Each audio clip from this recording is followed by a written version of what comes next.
빌립보서 2장 12절에서 18절까지의 말씀입니다. 빌립보서 2장 12절에서 18절까지의 말씀, 신약성경 319쪽 전후에 있습니다. 말씀 찾으신 줄 알고 한 절씩 교독하겠습니다. 그러므로 나의 사랑하는 자들아, 너희가 나 있을 때뿐 아니라 더욱 지금 나 없을 때에도 항상 복종하여 두렵고 떨림으로 너희 구원을 이루라.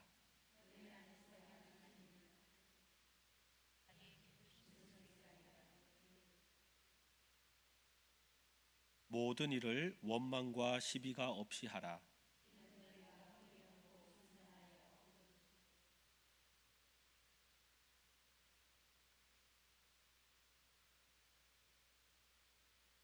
생명의 말씀을 밝혀 나의 다름질이 헛되지 아니하고 수고도 헛되지 아니하므로 그리스도의 날에 내가 자랑할 것이 있게 하려 함이라.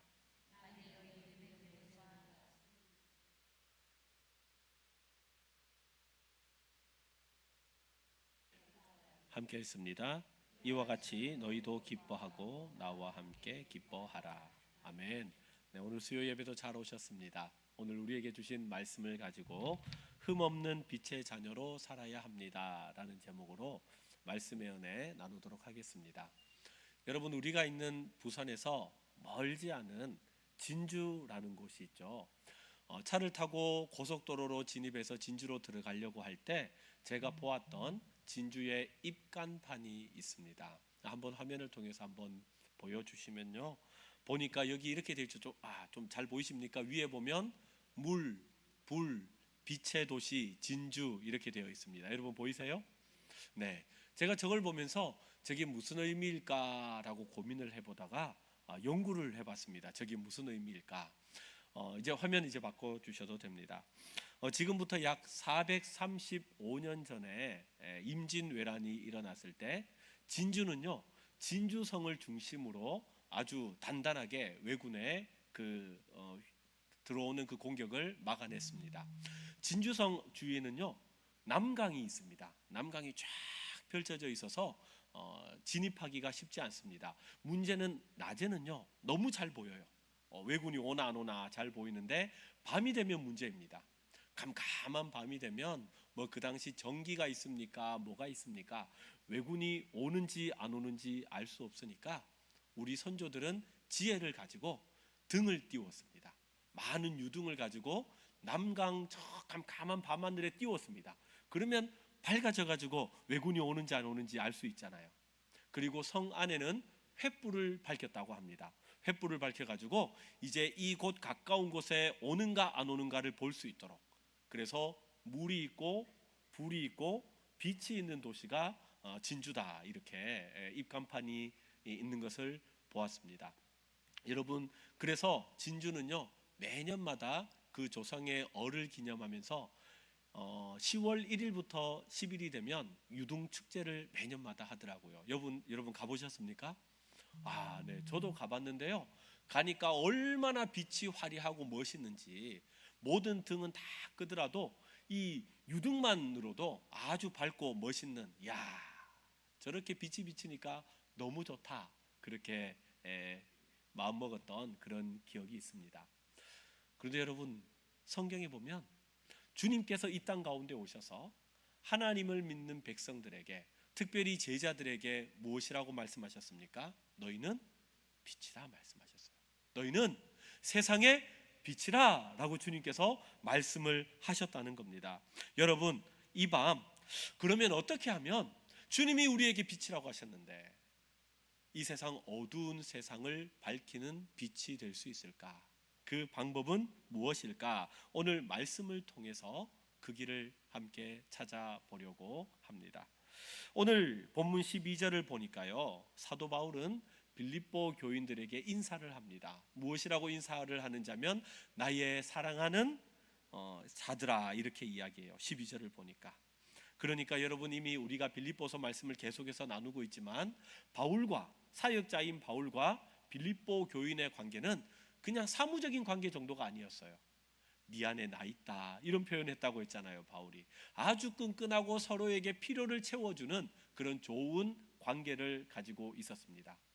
그런데 바울이 나의 사랑하는 자들아 라고 얘기를 하면서 12절 마지막을 보면 좀 뜻밖의 권면을 합니다. 화면을 한번 보시면요, 제일 끝부분에 보면 붉은색으로 이렇게 되어 있죠. 두렵고 떨림으로 너희 뭘 이루라? 구원을 이루라 그랬어요. 여러분, 우리가 너무나 잘 알잖아요. 우리가 구원을 얻으려면 어떻게 해야지 구원을 얻을 수 있습니까? 우리가 구원을 얻는 방법, 돈으로도 못 가요, 하나님 나라. 힘으로도 못 가요, 하나님 나라. 어떻게 하면 갈 수 있어요? 그렇죠. 거듭나면 가는 나라, 믿음으로 가는 나라. 여러분, 그래서 우리는 이신칭의의 믿음을 가지고 있잖아요. 우리가 새벽에도 말씀을 보았지만 하나님께서 아브라함을 의롭다고 여기신 이유는 뭐 때문이라고요? 하나님의 말씀을 믿었기 때문에요. 사랑하는 성도 여러분, 우리는 믿음으로 구원을 얻는 줄 믿습니다.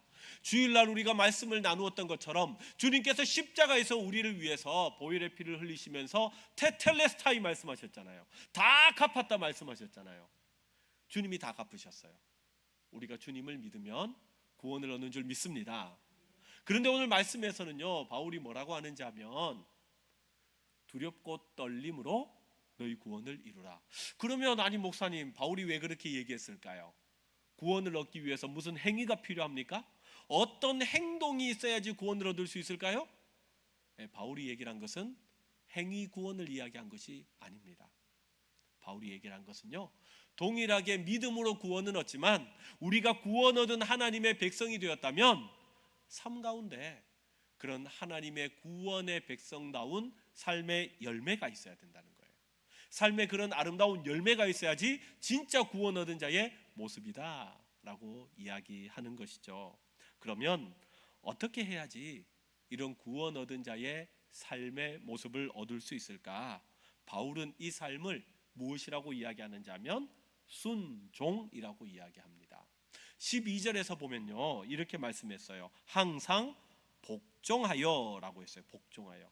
여러분, 구원은 믿음으로 얻지만 그러나 우리가 구원의 빛을 발하면서 주의 자녀로 온전히 살아갈 수 있는 방법은 하나님의 말씀에 순종하며 나아갈 때 이루어지는 줄 믿으시길 바랍니다. 여러분, 그런데 오늘날이 아니죠. 늘 그랬어요. 사람들에게 순종해라 그러면 좋아할 사람 별로 없습니다. 오늘날 더 하죠. 왜요? 나의 자유를 억압받으니까. 내가 하고 싶은 게 있고 내가 원하는 길이 있고 내가 원하는 방향성이 있는데 그거 하지 말고 이거 하라는 거예요. 그래서 오늘날 사람들은 순종 그러면 좀 거부 반응에 마음이 많습니다. 그런데요 여러분, 그래놓고 또 가만히 생각해 보면 우리의 삶 가운데 참 많은 부분 가운데 우리는 순종하며 살아가는 것들이 많은 것 같아요. 여러분들이 만약에 외딴 곳에, 낯선 곳에, 처음 간 곳에 간다 그러면 여러분 어떻게 가시겠습니까? 내비게이션 꺼내잖아요, 그죠? 콕 찍어가지고 뭐 어디 딱 찍으면 내비게이션에서 그 여성의 음성이 들리지 않습니까? 오른쪽으로 가세요 하면 오른쪽으로 가고, 직진하세요 하면 직진하고. 그러면 도착합니까 안 합니까?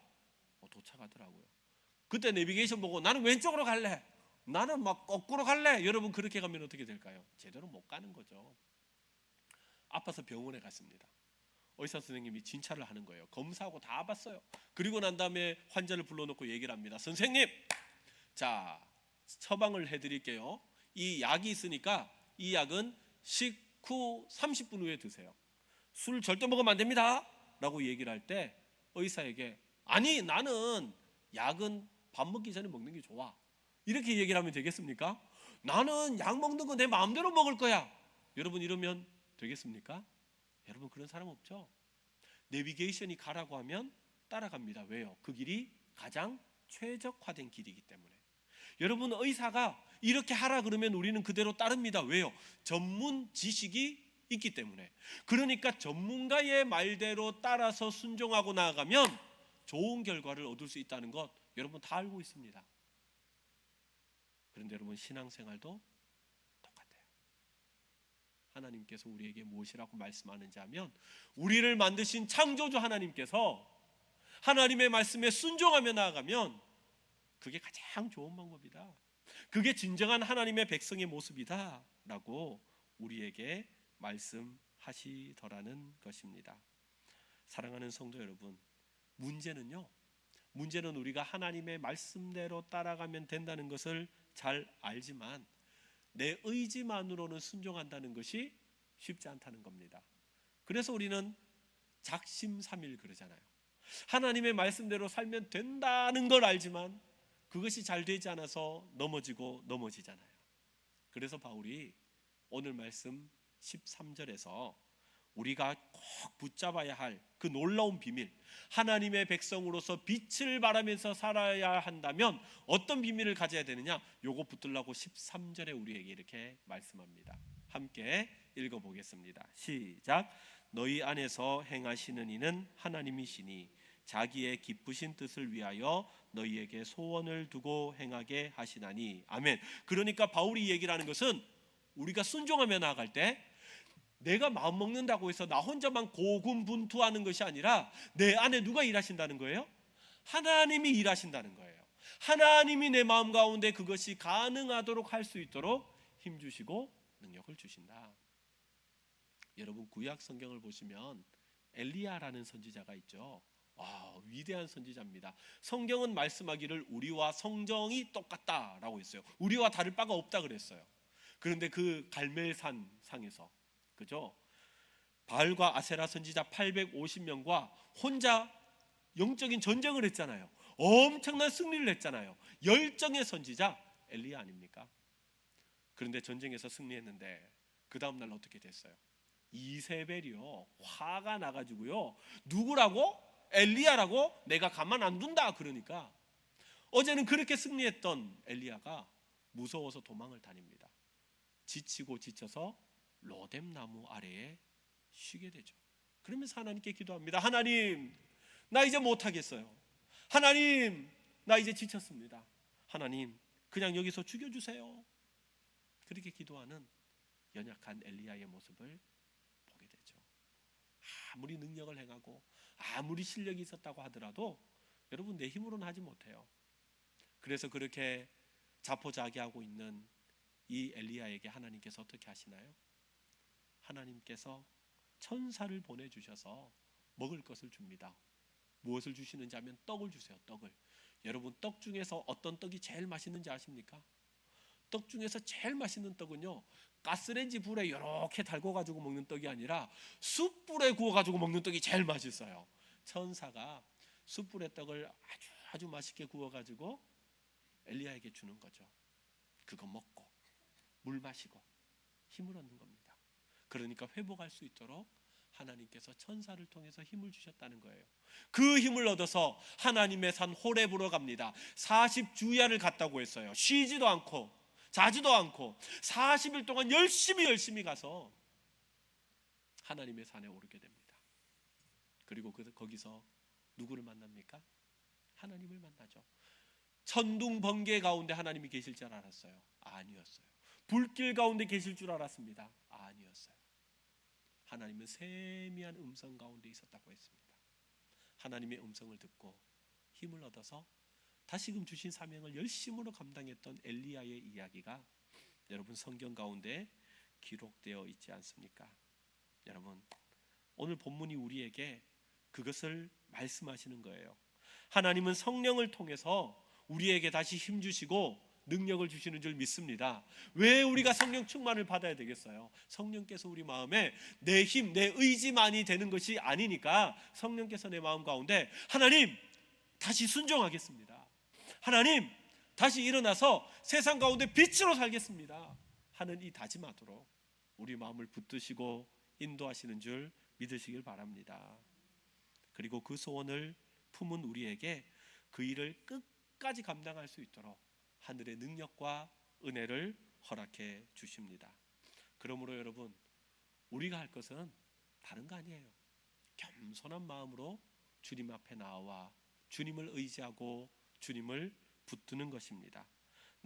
날마다 은혜의 보좌 앞으로 나와 하나님을 의지하고 붙드십시오.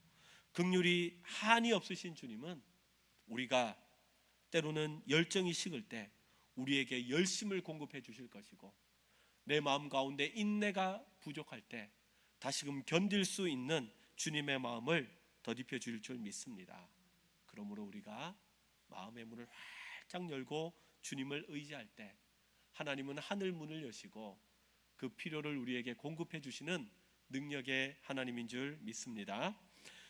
나아가 바울은 이제 한 걸음 더 나아가서 구체적인 삶의 지침에 대해서 교훈을 줍니다. 14절 말씀을 보니까요, 모든 일을 원망과 시비가 없이 하라라고 얘기를 했어요. 원망과 시비가 없이 하라라는 것은 공동체 안에 싸우지 말라는 것이죠. 그렇죠? 마음이 나뉘어지지 말라는 것이죠. 그런데 여러분, 오늘날 세상을 보십시오. 얼마나 많은 분립과 얼마나 많은 분열과 얼마나 많은 이런 갈등이 있는지 모릅니다. 나와 생각이 조금만 달라도요, 적으로 치부해버려요. 온라인상에서 보이지 않는다고요, 온갖 악플을 이란 악플은 다 다는 시대가 여러분 오늘날 시대 아닙니까?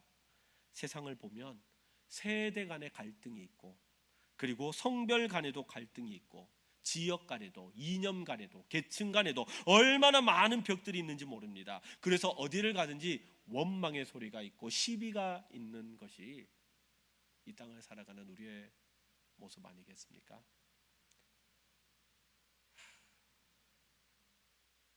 그런데 이런 어두운 세상 속에서 교회란 어떤 곳이 되어야 할까요?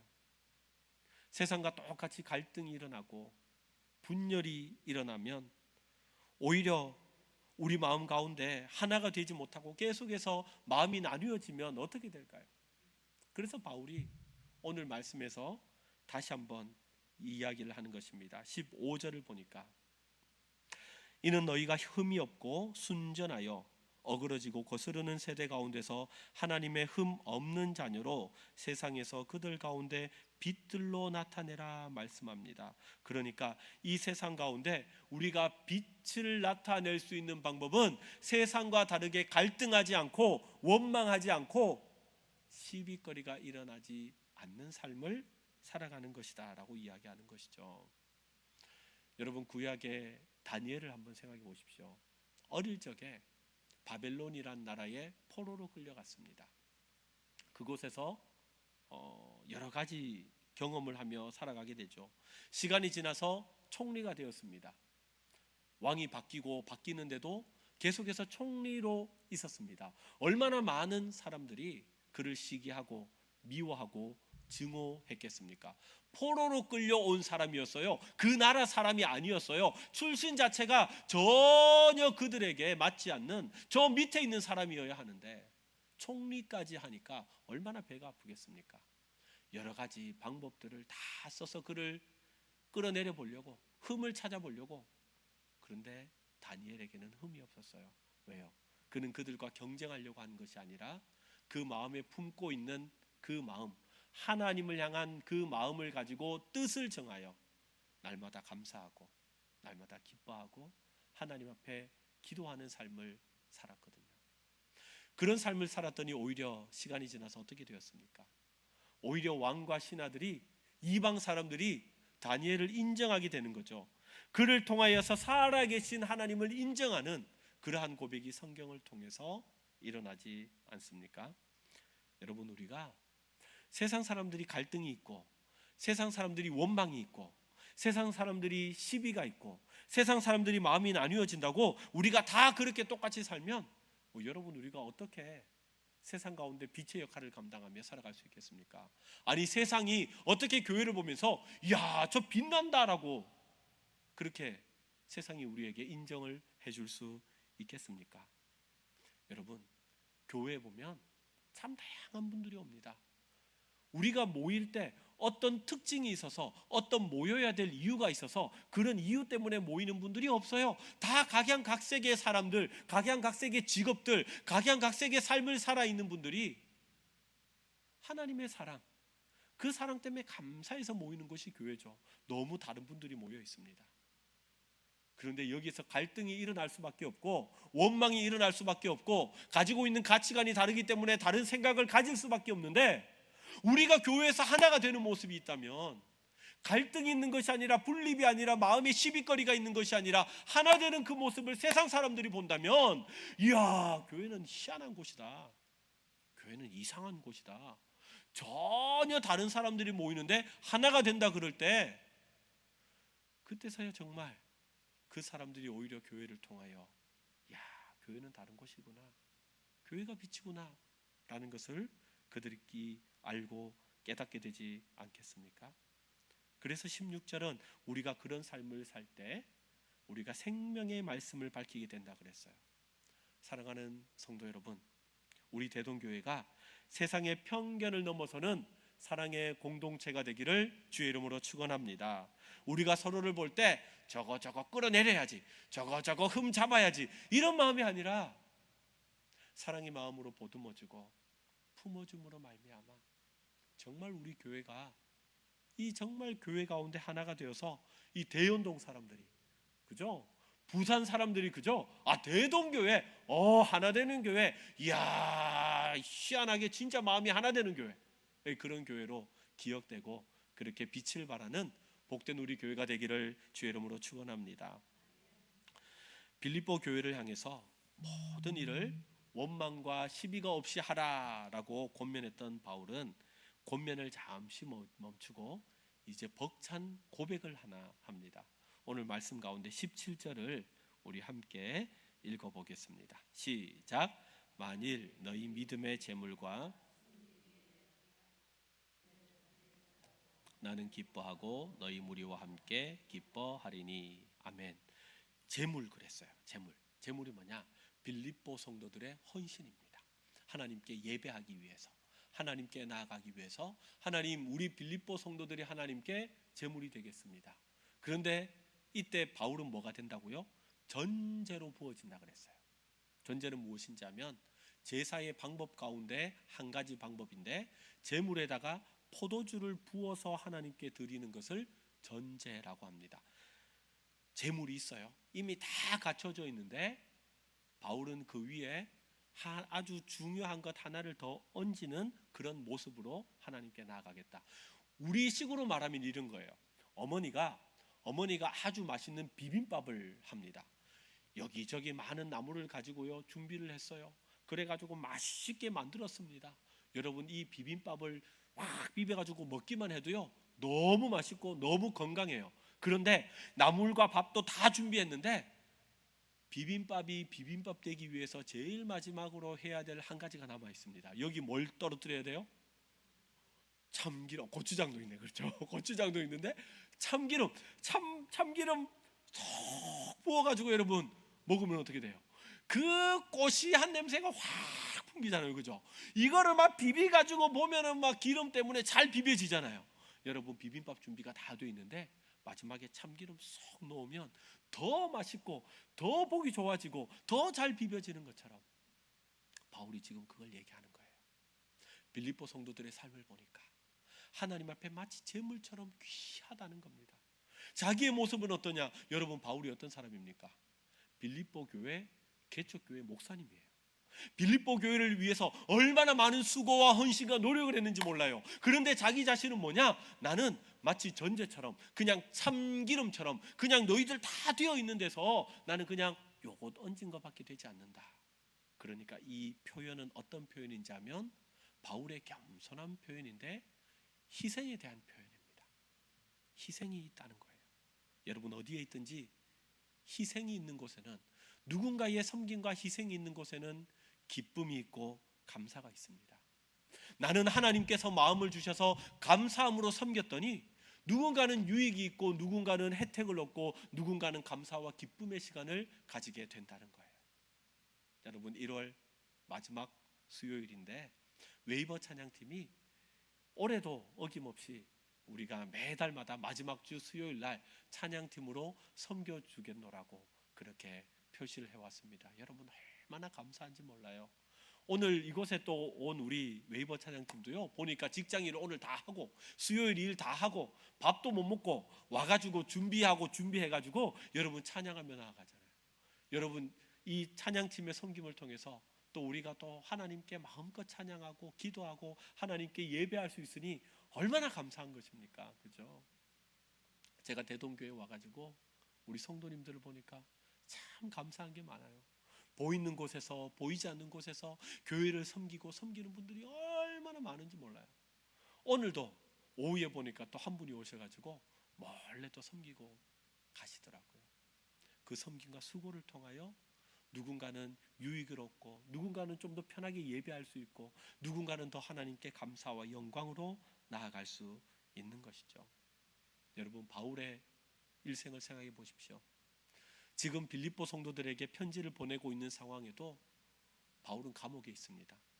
뭐가 그의 인생 가운데 기쁨이 있겠습니까? 뭐가 즐거움이 있겠습니까? 감옥에 갇혀 있는데요. 그런데 빌립보 성도들을 생각하니까 너무 기쁘다는 거예요. 너무 감사하다는 거예요. 신앙이 이만큼 자라서 하나님 앞에 제물이 되어서 그들이 원망하지 않고 시비하지 않고 말씀 가운데 순종함으로 나아간다는 그 소식을 바울이 들으니까, 와, 나 너무 감사하다. 내가 한 게 뭔데? 나는 그냥 참기름같이 그냥 올려놨을 뿐인데 여러분들이 이렇게 믿음이 성장하여 하나님 앞에 온전히 나아간다는 그 소식을 듣고 너무 기쁘고 기쁩니다. 바울이 고백하고 있습니다.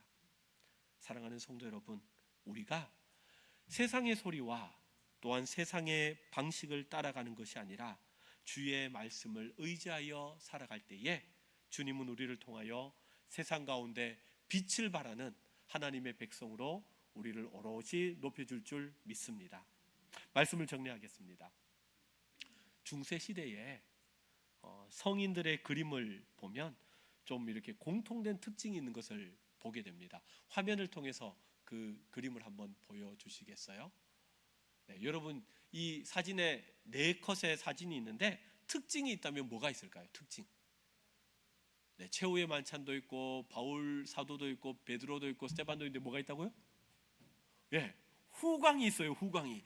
예전에 저 후광에 있는 모습을 보면서, 야, 왜 그림을 왜 저래 그리지? 뭐 사이비인가? 이렇게 생각하고 봤는데요. 와, 예수님이 하신 말씀을 묵상하고 보니까 중세 시대에 이 화가들이 그냥 아무 의미 없이 그린 게 아니었어요. 빛으로 그린 거예요. 빛으로. 삶에 빛이 났다는 거예요. 사랑하는 성도 여러분, 우리의 모습 가운데도 보이지 않지만 후광이 빛나는 인생 되기를 주의 이름으로 축원합니다. 우리가 서로 싸우는 것이 아니라 원망하고 시비 거는 것이 아니라 하나님의 말씀에 순종하며 나아갈 때 여러분, 우리도 모르는 사이에 저렇게 후광이 나타날 것입니다. 그로 인하여 정말 우리 교회가 이 세상 가운데 하나님의 영광을 나타내는 그런 빛의 자녀로 삶을 살아내는 우리 대동교회 모든 성도님들 되시기를 주의 이름으로 축원합니다. 아멘. 이 시간에 우리 말씀 생각하며 함께 찬양했으면 좋겠는데요. 하나님, 나를 받아 주옵소서.